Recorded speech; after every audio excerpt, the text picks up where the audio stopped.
Madam सुनो ना हो,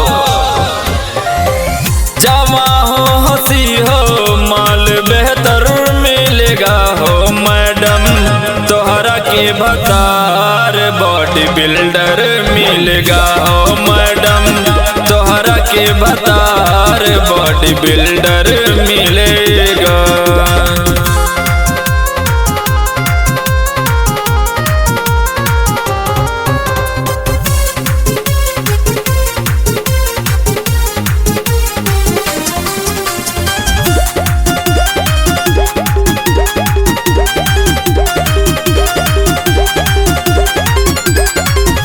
कितनी फुर्सत से तुझको रब ने बनाया है, जैसे कोई धरती पे चांद उतर आया है।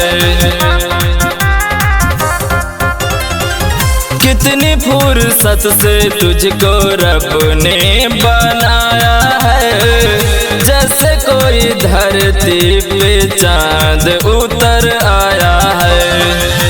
ऊपर से ऊपर माल डूपर मिलेगा, ये मैडम सुना हो, ऊपर से ऊपर माल डूपर मिलेगा हो मैडम, तोहरा के भतार बॉडी बिल्डर मिलेगा हो मैडम, तोहरा के भतार बॉडी बिल्डर मिलेगा।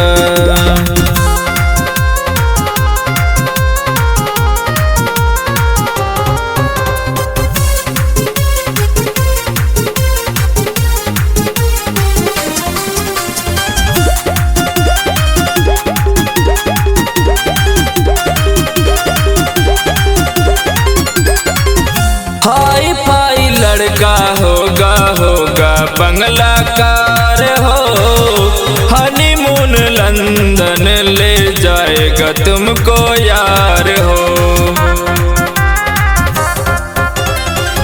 हाई फाई लड़का होगा बंगला कार हो, हनीमून लंदन ले जाएगा तुमको यार हो।